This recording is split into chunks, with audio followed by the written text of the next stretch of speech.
তো এখানে যে তোমরা প্রশ্নটি দেখতে পাচ্ছ এটা হচ্ছে চতুর্থ শ্রেণীর প্রথম প্রান্তিক মূল্যায়নের বাংলা একটি প্রশ্ন। এই ক্লাসটি তোমরা যদি সম্পূর্ণ করো তাহলে তোমরা বুঝতে পারবে যে তোমাদের প্রশ্নটা কী রকম হবে, কত মার্কসের হবে এবং উত্তরগুলো কিভাবে করতে হবে। আজকে আমি খুব সুন্দরভাবে প্রশ্নটা বুঝিয়ে দেব এবং প্রশ্নের উত্তরগুলো তোমরা কিভাবে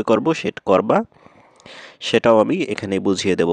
তো তোমরা দেখতে পাচ্ছ তোমাদের এই ৭০ নাম্বারের পরীক্ষার জন্য তোমাদেরকে সময় দিবে 2 ঘন্টা 30 মিনিট, অর্থাৎ এই 2 ঘন্টা 30 মিনিটের মধ্যে এখানে যে প্রশ্নগুলো রয়েছে সেগুলোর উত্তর খুব সুন্দরভাবে করতে হবে। এখানে প্রথমেই 1 নম্বরে তোমাদের যেটা থাকবে সেটা হচ্ছে ছড়া ও ছড়াকারের নাম সহ কেমন বড়াই ছড়াটি লেখো। তো 1 নম্বরে বাংলা প্রশ্ন তোমরা যখন হাতে পাবে তখন দেখবে যে 1 নম্বরে তোমাদের একটি ছড়া লিখতে বলা হয়। এখানে কেমন বড়াই রয়েছে বা তোমাদের যে সিলেবাস বাংলা বই রয়েছে সেখানে কিন্তু আর বেশ কয়েকটি ছড়া রয়েছে। জন্মেছি এই দেশে এরকম একটা ছড়া রয়েছে।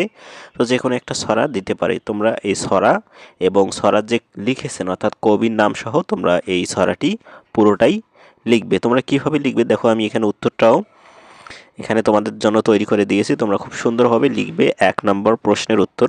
এই যে এখানে তোমরা লিখবে যে 1 নং প্রশ্নের উত্তর, তারপর ছড়ার নামটি এখানে যেহেতু আমাদেরকে ছড়ার নাম কি দিয়েছে কেমন বড়াই এই সম্পর্কে লিখতে বলা হয়েছে এবং কবির নাম কি হাবিবুর রহমান। ছড়াকারের নাম মানে হচ্ছে কবির নাম হাবিবুর রহমান। তারপর তোমরা ছড়াটি খুব সুন্দরভাবে মুখস্থ করবে আগে, তারপর এখানে লিখবে।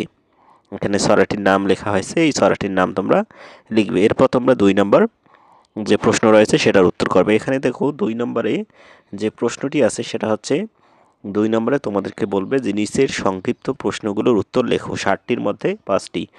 এখানে সংক্ষিপ্ত প্রশ্ন দিয়েছে, তোমাদের এই বইয়ের মধ্যে থেকেই এই প্রশ্নগুলো দেওয়া হবে। বইয়ের যে পার্টগুলো পড়েছো সেই পার্টের মধ্যে থেকে বিভিন্ন জায়গা থেকে বিভিন্ন পার্ট থেকে 60টি প্রশ্ন করা হবে। এই প্রশ্নগুলোর উত্তর 5টির উত্তর তোমাদেরকে করতে হবে। যেমন এখানে দেখো, বাংলাদেশের প্রকৃতি সুন্দর কেন, কেমন বড়াই ছড়াটির লোকটির স্বভাব কেমন ছিল, শুভেচ্ছা কার্ড তৈরির ধাপগুলো কী কী, মানে বিভিন্ন পার্ট থেকে একটা পার্ট থেকে এক একটা প্রশ্ন করা হয়েছে। জন্মেছি এই দেশে কবিতায় কবির কাছে মাগো ডাক তো সমুদ্র কেন, এখানে যে প্রশ্নগুলো রয়েছে সেগুলোই যে তোমাদের পরীক্ষায় আসবে তা নয়, অন্য পার্টগুলো থেকেও অন্য প্রশ্ন আসতে পারে। এরপর দেখো, চিলের বাবা মা কেন সবসময় বাসায় থাকতো না। 6 নম্বর, দোয়েল পাখির বসতি কোথায় দেখা যায়। আর 6 নম্বর হচ্ছে ফেব্রুয়ারির 21 তারিখ কী ঘটেছিল। তো তোমাদের কাজ হচ্ছে তোমরা এই 2 নম্বর যখন প্রশ্ন করবে খুব সুন্দরভাবে সে 60টি প্রশ্ন পড়বে। পড়ার পর দেখবে যে কোন 5টি প্রশ্ন তোমরা উত্তর করতে পারবে। ধরো যে ক থেকে উম পর্যন্ত এই 5টি প্রশ্নের উত্তর করতে পারবে। তাহলে কি করবে তোমরা এখানে লিখবে যে 2 নং প্রশ্নের উত্তর দিয়ে ক নম্বর উত্তরটা দেবে। ক নম্বর কি, কেমন বড়াই লোকটির স্বভাব কেমন ছিল সেটা লিখতে। তো এখানে আমি দেখো উত্তরটা লিখেছি যে কেমন বড়াই ছড়াটির লোকটি একজন অহংকারী, সে সবসময় নিজেকে নিয়ে বড়াই করে, সে লড়াই লাগলে সবাইকে দেখে নেওয়ার হুমকি দেয়, সে খুব রাগী তাই চোখ পাকিয়ে ওই টিভিতে ঘুষি মারে, তার ভয়ে সবাই ভীত থাকে। এরপর তোমরা কি লিখবে, খ নাম্বার যে প্রশ্নটি ছিল সেটা বাংলাদেশের প্রকৃতি কেমন এই প্রশ্নটা ছিল, এটার উত্তর তোমরা এখানে করবে। বাংলাদেশের চারদিকে সবুজের সমারোহ, সবুজ গাছপালা, ফসলের ক্ষেত, গাছে নানা রঙের ফুল জন্মায়, নানা রকম ফল হয়। এছাড়াও এদেশের প্রকৃতি এক এক সময়ে এক এক রূপে সাজে, এসব কারণেই বাংলাদেশের প্রকৃতি সুন্দর। এরপর গ নাম্বার প্রশ্নটি লিখবে, বা কেউ যদি গ নাম্বার প্রশ্নটি লিখতে না পারো বা ওটা তোমরা ভাবতেছো যে এই গ নাম্বার প্রশ্নটি আমি খুব সুন্দরভাবে লিখতে পারবো না, তাহলে ঘ নাম্বারটি লিখবে, উম নাম্বারটি লিখবে, অর্থাৎ 60টার মধ্যে যে কোনো 5টি তোমরা লিখতে পারবো। এভাবে ঘ নাম্বার শুভেচ্ছা কার্ডের তৈরির ধাপগুলো এখানে আমি দিয়েছি। এরপর ঘ নাম্বার এবং উম নাম্বার মোট কয়টি লিখলাম আমি, 5টি প্রশ্নের উত্তর এখানে দিলাম। দেখো, কবি দেশকে মায়ের সাথে তুলনা করেছেন আর মা ডাকের মধ্যে রয়েছে এক অন্যরকম শান্তি, মা ডাক শুনতে সুমধুর, তাই কবির কাছে মা ডাক তো ভালো লাগে। তারপর চিলের সম্পর্কিত যে প্রশ্নটি ছিল নাম্বার প্রশ্নটি, সেটার উত্তর এখানে আমি করেছি। তো তোমরা এভাবে খুব সুন্দরভাবে 2 নম্বর যে প্রশ্নটি দিবে সেটার উত্তর করবে। এরপর তোমাদের 3 নম্বরে একটি প্রশ্ন আসবে, সেটা হচ্ছে তোমাদের প্রশ্ন যখন পাবে তখন 3 নম্বরে আর এখানে তোমাদের 2 নম্বরে তোমরা কত মার্ক পাবে দেখো, একটা করে প্রশ্নের উত্তর লিখলে তোমরা 2 নম্বর পাবে, 5টা লিখলে 5 দুগুণ 10 নম্বর পাবে। আর এখানে ছড়াটির যদি তোমরা সুন্দরভাবে লিখতে পারো তাহলে এখানে 5 নম্বর পাবে। এরপর দেখো 3 নম্বর যে প্রশ্ন আসবে তোমাদের সেটা হচ্ছে নিচের রচনামূলক প্রশ্নগুলোর উত্তর লেখো। এখন মানে রচনামূলক প্রশ্ন আসবে, মানে একটা করে প্রশ্ন 4টির মধ্যে 3টি দিতে হবে। এখানে রচনামূলক প্রশ্ন 4টি, অর্থাৎ বড় প্রশ্ন, এগুলোর উত্তর অনেক বিস্তারিতভাবে দিতে হবে। একটারই উত্তর কিন্তু 5 নাম্বার করে থাকবে।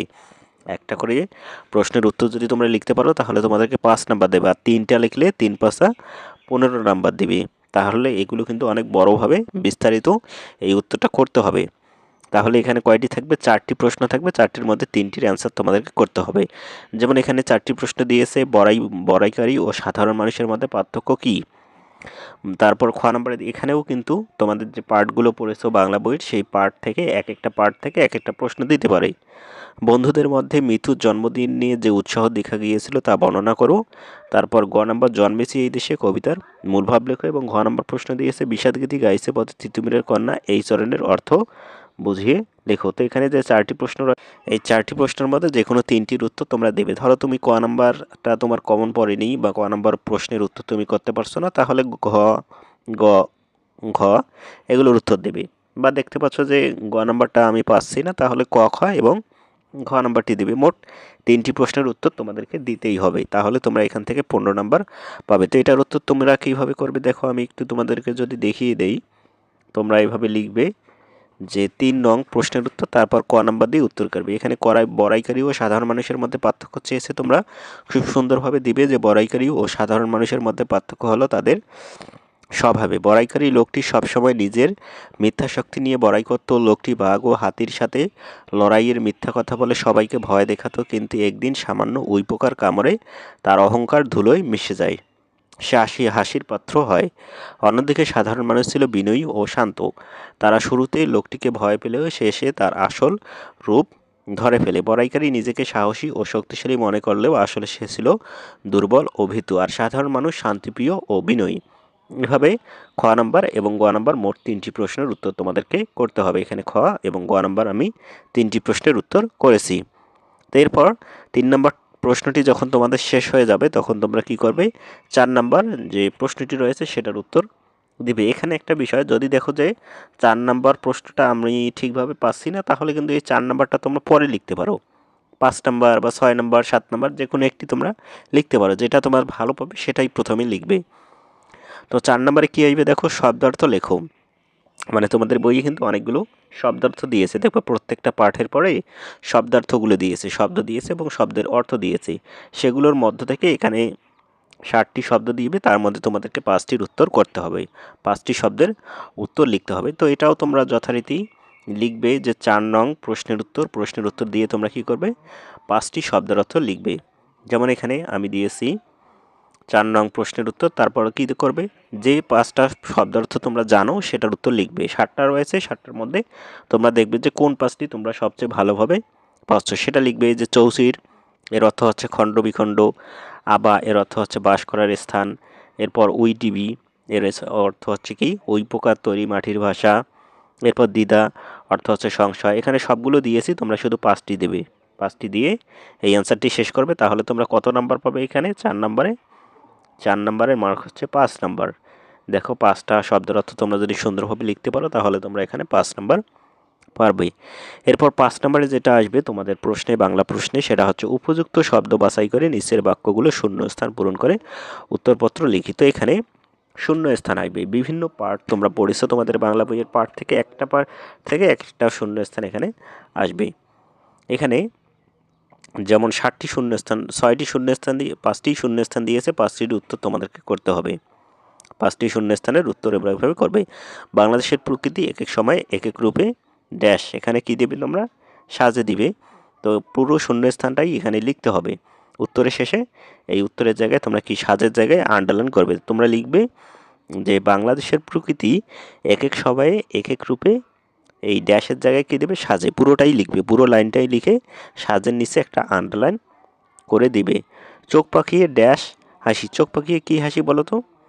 এখানে আমি উত্তরটাও, যদিও ওখানে তোমাদেরকে উত্তরটা 5 নম্বর উত্তরটা লিখে দিয়েছে, দেখো এখানে এভাবেই তোমরা উত্তরটা করবে। 5 নং প্রশ্নের উত্তর দিয়ে আন্ডারলাইন করবে এবং লিখবে যে বাংলাদেশের প্রকৃতি এক এক সময় এক এক রূপে সাজে, সাজের নিচে আন্ডারলাইন, চোখ পাকিয়ে জোরসে ঠুসি, জোরসের নিচে আন্ডারলাইন করবে। শুভেচ্ছা কার্ড গোল লম্বা যে কোনো আকারের হতে পারে, তারপর দোয়েল পাখি গাছের কোটরে ও ঝোপঝাড় কাছে বাসা বানায়, হাজার যুগে সূর্য থেকে জ্বলবে এমন লাল, যে এটা কবিতা থেকে শেষের শূন্যস্থানটি। এভাবেই তোমরা যে শূন্যস্থান পূরণ করো, অর্থাৎ 5 নম্বরের যে উত্তর সেটা করবে, 5 নম্বর প্রশ্নটির উত্তর তোমরা করবে। এরপর এখানে কিন্তু তোমাদের দেখো এই বক্স থাকবে, বক্সের মধ্যে সম্ভাব্য উত্তরগুলো থাকবে, এই উত্তরগুলো নিয়েই তোমাদের এখানে উত্তর লিখতে হবে। এরপর দেখো 6 নম্বরের নিচের শব্দগুলোর বিপরীত শব্দ লেখো। এখানে 60টির মধ্যে 5টি লিখতে হবে, মানে এখানে বিপরীত শব্দ লিখতে হবে। যেমন ভরা এর বিপরীত শব্দ কোনটি, জোরসে এর বিপরীত শব্দ কোনটি, বাইরে এর, এগুলো কিন্তু তোমরা তোমাদের যে পার্টগুলো পড়েছো বাংলা বই সেখানে পেয়েছো। তোমরা দেখবে যে কোন 5টির উত্তর তোমরা করতে পারো। তারপর তোমরা এখানে লিখবে যে 6 নং প্রশ্নের উত্তর। লেখার পর যে 5টি প্রশ্নের বা বিপরীত শব্দ তোমরা পারো, যেমন এখানে ভরা মানে খালি, জোরসে মানে ধীরে, বাইরে মানে ভিতরে, জন্মদিন মানে মৃত্যু, জন্মদিনের বিপরীত শব্দ হচ্ছে মৃত্যুদিন, আর শেষে এর বিপরীত শব্দ হচ্ছে শুরুতে। এভাবেই তোমরা এই শূন্য স্থানগুলো লিখবে। তাহলে এখানে তোমরা কত নম্বর পাবে? এখানে তোমরা মোট 5 নম্বর পাবে। 6 নম্বরে কত নম্বর থাকতেছে? 5 নম্বর। আর 7 নম্বরে এখানে আমাদেরকে কিন্তু বিরাম চিহ্ন দিয়েছে। এই বিরাম চিহ্ন আমি তোমাদেরকে পরবর্তীতে শিখিয়ে দেবো যে এটার উত্তর কীভাবে করতে হয়। নিচের অনুচ্ছেদটির যথাস্থানে বিরাম চিহ্ন বসিয়ে উত্তরপত্রে লেখো। মানে এখানে কিন্তু বিরাম চিহ্ন বলতে কি, এখানে দেখো আমরা যখন কোনো বাক্য পড়ি তখন আমরা দেখি যে বাক্যের শেষে একটা দাড়ি থাকে বা কমা থাকে, সেমিক্লোন থাকে, প্রশ্নবোধক চিহ্ন থাকে, এগুলো কিন্তু এখানে নেই। এগুলো তোমাদেরকে দিয়ে এই বিরাম চিহ্নগুলো বসাতে হবে। এগুলোই হচ্ছে বিরাম চিহ্ন। তো তোমরা এটার উত্তর কিভাবে করবে? তোমরা লিখবে যে 7 নং প্রশ্নের উত্তর লেখার পর পুরো লাইন যে পড়াগুলো রয়েছে সেগুলো আবার লিখবে। যেমন এখানে লিখেছে পাতলা রঙিন কাগজ কেটে ফুল, দেখো ফুলের পর কমা আছে, লতার পর কমা আছে, পাতা বানাবো, এখানে কি আছে? দাঁড়িয়ে আছে। তো এভাবেই তোমাদেরকে এগুলো করতে হবে। সেগুলো শুভেচ্ছা কার্ডের চারদিকে আঠা দিয়ে লাগাবো। এটা যেহেতু বাক্য শেষ, সেটাতে একটা দাঁড়িয়ে আছে, তবে রঙিন কলম দিয়ে আঁকলেও হবে, এখানেও দাঁড়িয়েছে। এভাবেই তোমরা এখানে যদি এই 7 নম্বরের অ্যান্সারটা করতে পারো, সুন্দরভাবে বিরাম চিহ্ন তোমরা বসাতে পারো, তাহলে কি হবে? এখানে তোমরা কত নম্বর পাবে বলো তো? 5 নম্বর পাবে। বিরাম চিহ্ন 7 নম্বরে কত নম্বর? 5 নম্বর। আর 8 নম্বরে কি প্রশ্ন আসবে সেটা হচ্ছে, 8 নম্বরে তোমাদেরকে যুক্তবর্ণ ভেঙে লিখতে হবে এবং যুক্তবর্ণ দিয়ে একটি শব্দ তৈরি করতে হবে এবং সেই শব্দ দিয়ে একটি বাক্য তৈরি করতে হবে। তার মানে এখানে কিন্তু অনেক কাজ। প্রথমে যুক্তবর্ণটা ভাঙাতে হবে, 60টি দেওয়া থাকবে, 60টির মধ্যে 5টি যুক্তবর্ণ লিখতে হবে। প্রথমে যুক্তবর্ণ ভাঙাতে হবে, তারপর সেই যুক্তবর্ণ দিয়ে একটি শব্দ তৈরি করতে হবে এবং তারপর একটি বাক্য তৈরি করতে হবে। তো তোমরা এখানে দেখবে যে কোন কোন যুক্তবর্ণটি তোমাদের কাছে সহজ লাগতেছে, সেগুলো তোমরা 5টি বাছাই করে নিবে। তারপর কি করবে? তোমরা এখানে লিখবে যে 8 নং প্রশ্নের উত্তর। তারপর তোমরা প্রশ্নের উত্তর লেখার পর এইখানে যে যুক্তবর্ণগুলো রয়েছে, দেখো এই যে এটা হচ্ছে যুক্তবর্ণ, তারপরে হচ্ছে বিভক্ত বর্ণ, মানে কি যুক্তবর্ণ ভাঙ্গানো, তারপর গঠিত বর্ণ, তারপর গঠিত বাক্য। এভাবেই আমাদেরকে লিখতে হবে। প্রথমে যুক্তবর্ণটা ভাঙ্গাতে হবে, যেমন 9 দ, এটা আমাদেরকে ভাঙ্গাতে হবে। 9 দ এখানে দিয়েছে, আমরা কি দেবো? 9 যোগ দ। তারপরে এই 9 দ দিয়ে একটা বাক্য লিখতে হবে, সেটা হচ্ছে সুন্দর। আমরা অন্য কোনো শব্দও লিখতে পারবো। আর একটা বাক্য আমাদেরকে লিখতে হবে, ফুলটি সুন্দর। তারপর এখানে কি রয়েছে? দন্ত সয় ক। তারপরে আমাদেরকে এখানে ভাঙাতে হবে সহযোগ ক। আমরা একটি বাক্য শব্দ তৈরি করব, সেটা হচ্ছে বিস্কুট। তারপর কি একটা বাক্য লিখতে হবে, সেটা হচ্ছে আমি বিস্কুট খাবো। এভাবেই আমরা বাকি যে 5টি আমাদেরকে শব্দার্থ লিখতে হবে। যুক্তবর্ণ আমাদেরকে 5টি যুক্তবর্ণ লিখতে হবে। লেখার পর এখানে যদি আমরা যুক্তবর্ণগুলো লিখতে পারি, তাহলে এখানে আমরা নাম্বার পাবো হচ্ছে 5 নাম্বার পাবো। এখন আমাদেরকে 9 নম্বরে একটা আসবে যে কবিতা। আমাদেরকে একটা, আমরা যে পাঠ্য বই, আমাদের বাংলা বই আছে, সেখানে যে কবিতাগুলো আমরা পড়েছি সেখান থেকে যে কোনো একটা কবিতা দিবে এবং বলবে যে কবিতাটির মূলভাব লেখো। যে কোনো একটি কবিতা দিতে পারে, সেই কবিতাটির মূলভাব 9 নম্বরে লিখতে হবে। তো আমরা এটার উত্তর যদি লিখতে পারি, তাহলে এখানে আমরা 5 নম্বর পাবো। তো এভাবেই আমরা লিখব যে 9 নং প্রশ্নের উত্তর। তারপর আমরা লিখব 21-এর কবিতার মূলভাব। যেহেতু এখানে আমাদেরকে 21-এর কবিতা চেয়েছে, তো সেহেতু আমরা এখানে কি করেছি? 21-এর কবিতার মূলভাব আমরা লিখেছি। তারপর আমরা কবিতাটির মূলভাব লিখব। যেমন এখানে 21-এর কবিতার মূলভাব লিখেছে, তোমাদের পরীক্ষায় যে কবিতাটি আসবে সেই কবিতাটির মূলভাব এখানে লিখতে হবে। তো তোমাদের যে কবিতাগুলো রয়েছে সেগুলোর মূলভাব আমি তোমাদেরকে, সবগুলো কবিতার মূলভাব আমি তোমাদেরকে দিয়ে দেবো, তোমরা খুব সুন্দরভাবে পরবর্তীতে পড়ে নিও। আর এখানে আমাদেরকে সবশেষে আরেকটি প্রশ্ন আছে, সেটা হচ্ছে 10 নম্বর প্রশ্ন। এটাই কিন্তু আমাদের প্রশ্ন শেষ। এই 10 নম্বর প্রশ্নের উত্তর যদি আমরা করতে পারি তাহলে এখানে আমরা 10 নম্বর পাবো। এটা হচ্ছে আমাদেরকে একটা অনুচ্ছেদ বা রচনা আমাদেরকে লিখতে হবে। যেমন নিচে যে কোনো একটি বিষয়ে অনুচ্ছেদ লিখো। তো এখানে আমাদেরকে 3টি বিষয় দেবে, রূপময় বাংলাদেশ, 21 ফেব্রুয়ারি, নববর্ষ। এখানে যেটা আমরা অনুচ্ছেদ লিখতে পারি সেটা বিষয়ে একটা অনুচ্ছেদ লিখবো। তো এই অনুচ্ছেদ কীভাবে লিখতে হয় সেটা নিয়ে আমি পরবর্তীতে জানাবো। তোমরা শুধু 10 নম্বর প্রশ্নের উত্তর দিয়ে যে অনুচ্ছেদটি লিখতে পারবো এখানকার মধ্যে, সেখানে ক নাম্বার বা খ নাম্বার গ নাম্বার দিয়ে সেই অনুচ্ছেদটি লিখবে। আশা করি আজকের ক্লাসটি বুঝতে পেরেছো। তোমাদের প্রত্যেকটি সাবজেক্টের এভাবে প্রশ্নগুলো আমি বিশ্লেষণ করে দেবো, কীভাবে তোমরা প্রশ্ন করবে। গণিত, ইংলিশ, এই প্রশ্নগুলোর উত্তর তোমরা কীভাবে করবে, বা সমাজ বিজ্ঞান, বাংলা, ইসলাম ও নৈতিক শিক্ষা, এই প্রশ্নগুলোর উত্তর তোমরা কীভাবে, কেমন হবে বা কীভাবে উত্তর করবে সেটা নিয়েও জানিয়ে দেবো। তার জন্য অবশ্যই তোমরা চ্যানেলটি সাবস্ক্রাইব করে রাখো।